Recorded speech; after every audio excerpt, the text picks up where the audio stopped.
Hey, it's Mindy. I wanted to let you know that my Heart Path retreat is coming up, and you are not going to want to miss it, especially since this year you can attend from the comfort of your own home. This is the 2020 special, right? This is actually going to be the 10th Heart Path, but the first time ever that we are doing a live virtual experience. Learn more at heartpathretreats.com. Get registered today, and you will get more clarity, more courage, and more conviction by learning how to get out of your head and into your heart. I cannot wait to see you there. heartpathretreats.com. All right, let's get to the show. Join me on my journey as I explore wealth in all areas of life. I'm your host, Mindy Kinnis, and this is The Lucrative Society. Hello, my friends. I hope that those of you who were celebrating Halloween last night had a safe and very fun time as we enter into the holiday season. And to those of you that were celebrating Samhain, many blessings. So lots of good things in store, even amidst the chaos in our world right now. I wanted to share with you some of the books that I read last month. Talk a little bit about those, but I also wanted to answer a question because I let my email subscribers know that this upcoming Heart Path retreat is going to be the last one that I do, at least in the way that I have been doing it. And a lot of people were like, well, why? You've been doing this so long. And the people that have been to Heart Path were like, but it's such a great event. You know, why did you make this decision? So I'd love to share that with you. Mostly so you can think about your own business, your own ventures, and see how this decision that I made may have relevance to you going forward. Part of the motivation for this decision is my friend Joe Polish, who you heard from last week on this show. He has an acronym called ELF, which stands for Easy, Lucrative, and Fun. He says you should always have an ELF business.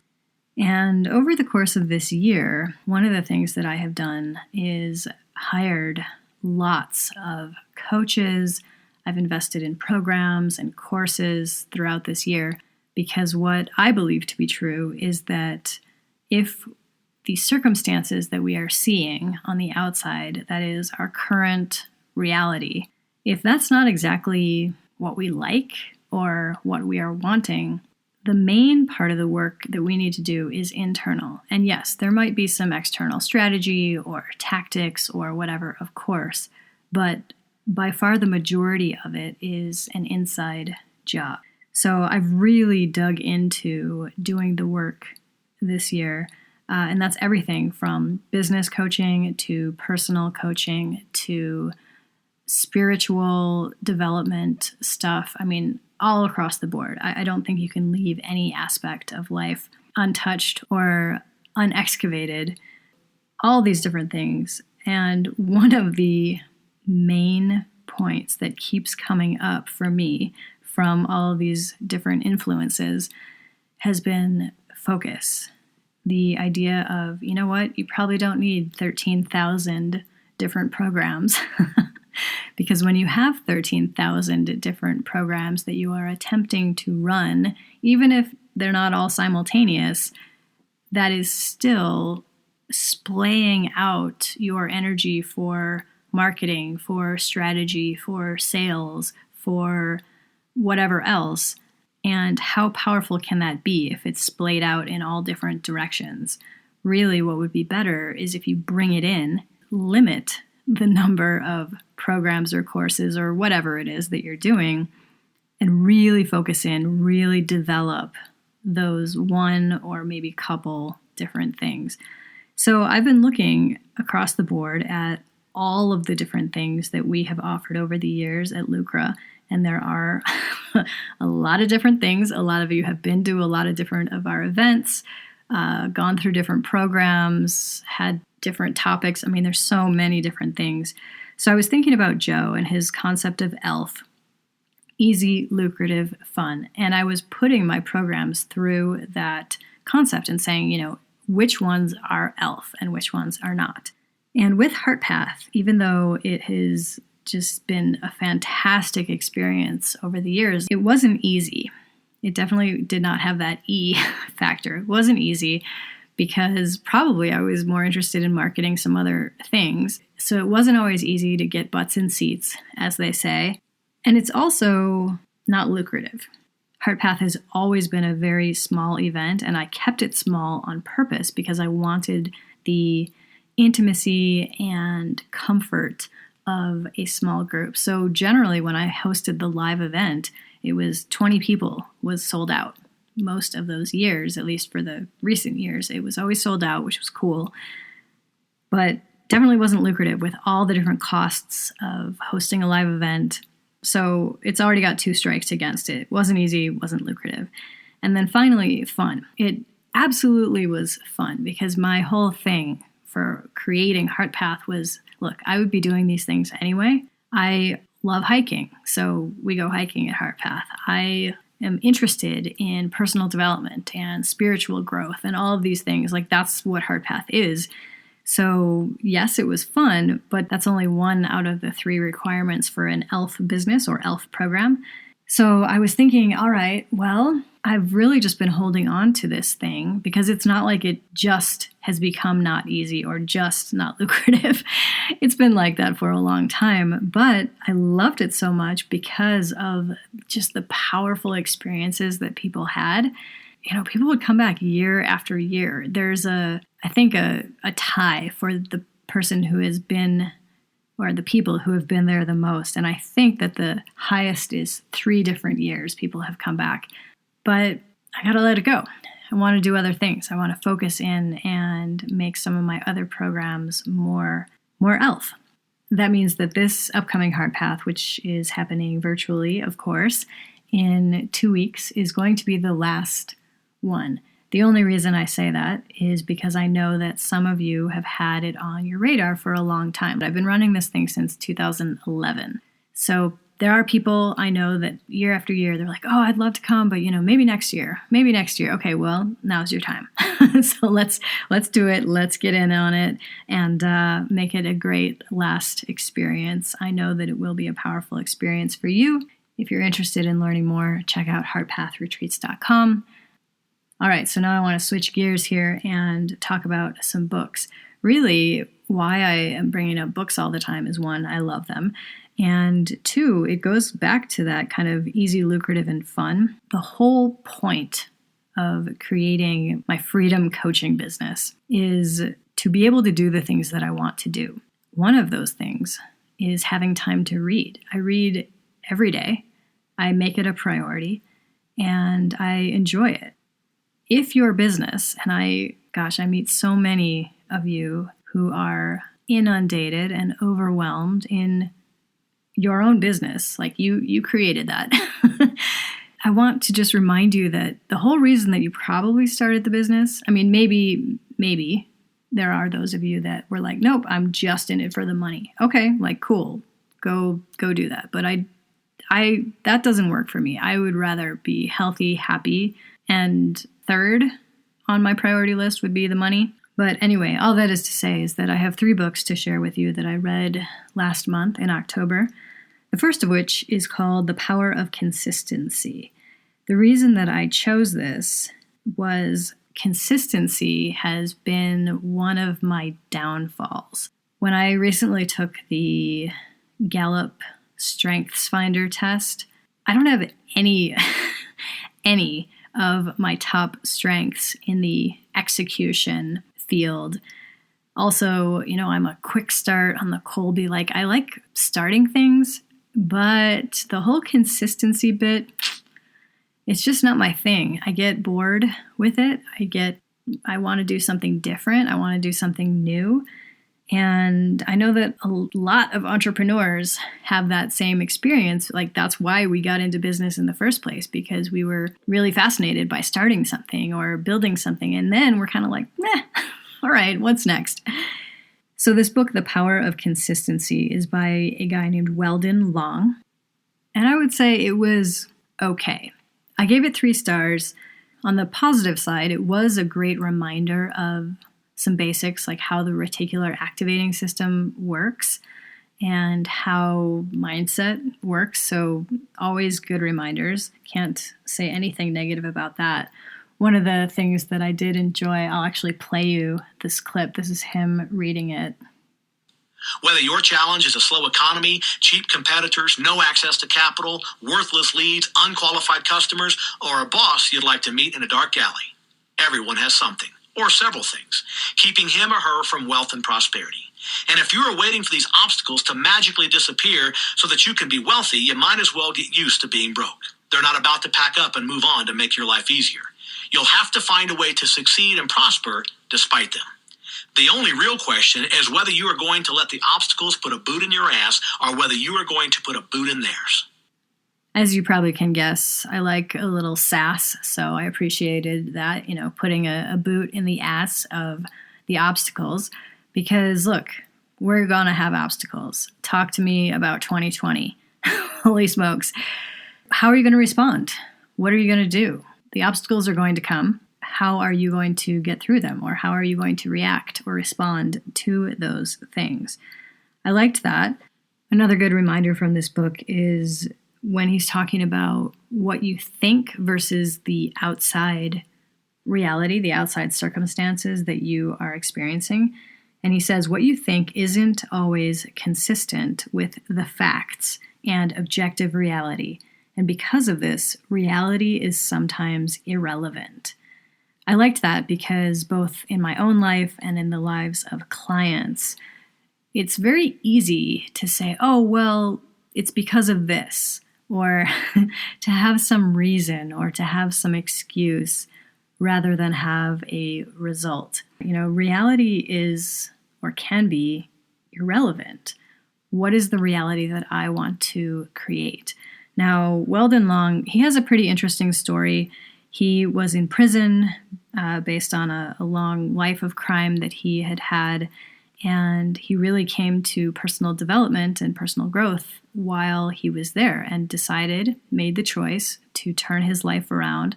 And then when he got out, he was able to create a very successful business, even amongst all the challenges of, having a crime record and not being able to get a job at first. He really utilized the power of his own mind to create that. And probably more importantly, even, he was able to create, develop, and maintain a relationship with his son. He talks about a lot of his mentors, one of which was Stephen Covey, 7 Habits of Highly Effective People. And one of my issues with this book is that a lot of the book was either, in Stephen Covey's book, he talks about this. And I'm like, look, if I wanted to read Stephen Covey, I just would read Stephen Covey. And he also makes reference to his own previous book. He's like, in my last book, I talked about this. And I don't love it when authors do that. And I get it, why they do it, because they're saying, hey, a lot of people may not have read that other thing. And by the way, if it's my own book, here's a little marketing hint, like, hey, go buy my other book because I talk about this thing. But I kind of have the same sense of if I wanted to read that, I just would have read the other book. So overall, while the reminders were good, I didn't really resonate with him as much. It was just okay. I gave it 3 stars. Another book I read was called The Warrior Ethos by Stephen Pressfield. And the reason that I chose this one, first off, it's a super, super short book. But the reason that I chose it is that the members of the Lucrative Society recently had gone through Stephen Pressfield's other book, The War of Art, which I highly, highly recommend. I think everybody should read that. I've read it more than once now. That one is about overcoming resistance. Really, really good. But I read this Warrior Ethos because I was just on a Stephen Pressfield high, and I was like, what else has he written that I haven't yet read? I've read a couple others, but I hadn't read this.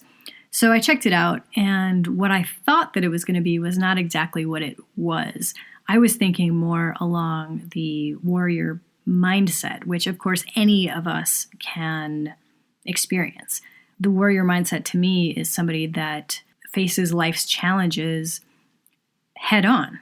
And that doesn't mean that they're not afraid or that there isn't any fear there, but they don't back down from those experiences. They don't shrink when those obstacles or when those challenges show up in their lives, they stand in their own power. And that power is internally generated, not something that they are seeking outside of themselves. So they have courage, they have confidence, they have honor. And like I said, any of us can create those things or create those experiences in and of ourselves so that we are sturdy and stable when life comes at us.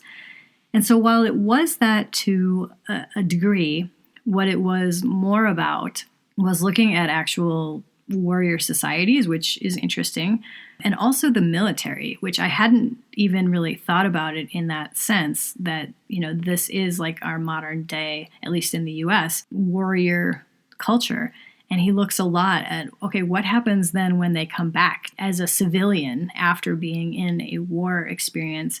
So anyway, all that is to say, the book was fine. I also gave this one 3 stars. I think that if you are interested in military, or if you have been in military, it may have more relevance for you. I was kind of okay, I'm glad it was a short book, and that was that. So third and finally, this one is the one that I have been so excited for this episode to tell you about, because it very well may be my favorite book ever. ever. Most of the time when I read a book, I finish it and then I'm like, cool, that was great, or it was not great, whatever, and then on to the next. This one, I couldn't even go on to another book because I was so moved by this book, so just almost overwhelmed. I mean, that sounds funny to say, but it's as if this book stayed with me. I didn't even start another book for days, which is weird in my world. And I get that there are plenty of people out there who did not like this book. I've read lots of reviews. Some people loved it. Some people absolutely hated it. They were like, this is awful. But for me, here are some of the reasons why I loved it so much. One, the writing is impeccable. The book is Circe by Madeline Miller. She's just a great writer. So there's that. That was really good. And then the story is the story from Greek mythology about Circe, who was known as a lesser goddess. That is, her father was the sun god Helios, and her mother was a nymph. So while she had divine aspects, she wasn't as powerful as the main gods and goddesses. And Circe grows up and she is always seeking love, and she is attempting to be kind in her way to the different people that she meets. But she's always kind of brushed aside. Her siblings are cruel and make fun of her and really don't want anything to do with her. Her parents are like, oh, whatever. They didn't really care. So she's always been seeking and desiring connection and friendship and love.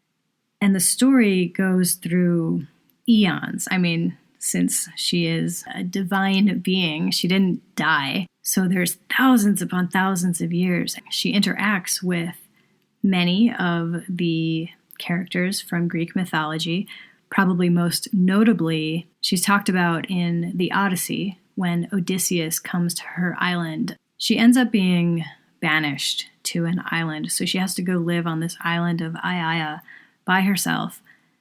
And in that time, she really develops who she is. She learns about her own sense of power, her own sense of autonomy, where it's she doesn't need other people to make her who she is or to really have love in her life.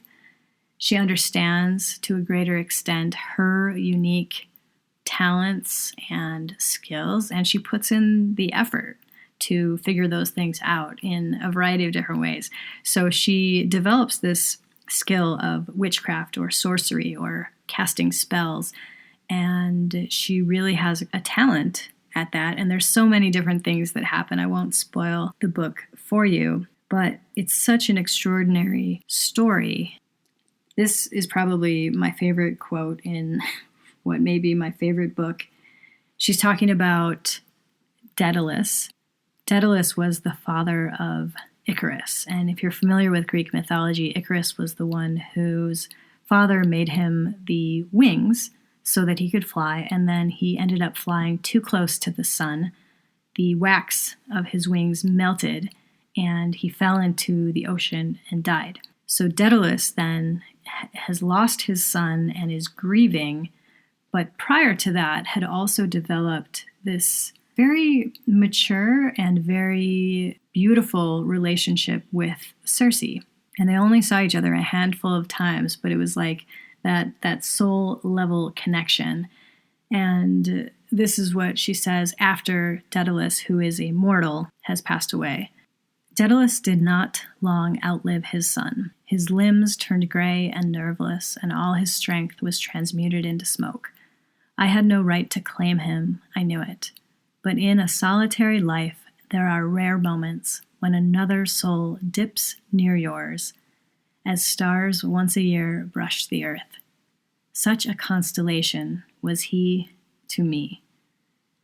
And I read that and I was like, oh, like heart-wrenching, because I felt like that's how Sean was to me, like such a constellation. It's not even a long experience, but so impactful and so powerful. So I absolutely loved that. And I will say the narrator of this book was flawless. Perdita Weeks had such a great performance. It was amazing. And really, the word that I used, which is funny, I'm laughing at myself in this case, because I called this book swoon-worthy. And I am like not one to swoon about most things. Let's just be clear about that. But this book, I was just like, oh, like it just so, it was amazing to me. So that is all I will say about that. If you have read Circe, I would love your opinions on it. Did you like it? Did you not like it? Did you love it as much as I did? Let me know in the comments underneath this podcast. That's at lucra.com/TLS-40. Or you can just go to lucra.com, scroll to the bottom of the page, click on podcasts. You will find it there. I would love your feedback. I also always want to know, what are you reading? That's fantastic. I am always looking for great, great reads. As I've mentioned in past episodes, I'm like, I really don't have that much time for just meh. I want awesome, awesome books. So Circe has my 5-star rating. I absolutely loved it. Would recommend it to anybody who likes Greek mythology. And I don't even love Greek mythology. That was the thing. When I first picked it up, I was like, yeah, I'll check this out. But wasn't like I went to it because of that. But oh my gosh. And also I'd love if any men have read it, because maybe I just resonated with it as a woman, or as someone who does resonate with more of what she calls that solitary life. Maybe it's just because I'm like, I saw myself in that story. I don't know. So I would love your opinions on that. Next week, I have another great interview coming up for you. I'm looking forward to sharing that conversation. Until then, be safe. I wish you many blessings, especially in this coming week here in the US, as tensions very well may be at an all-time high. So stay safe, stay sane as much as we possibly can. And I'll talk to you next week. Thanks so much for listening. Make sure to subscribe to The Lucrative Society on iTunes. And please leave a review of the podcast. Visit lucra.com for transcripts and resources, or to become a member of the Lucrative Society, where I coach purpose-based entrepreneurs on business, mindset, and heartset.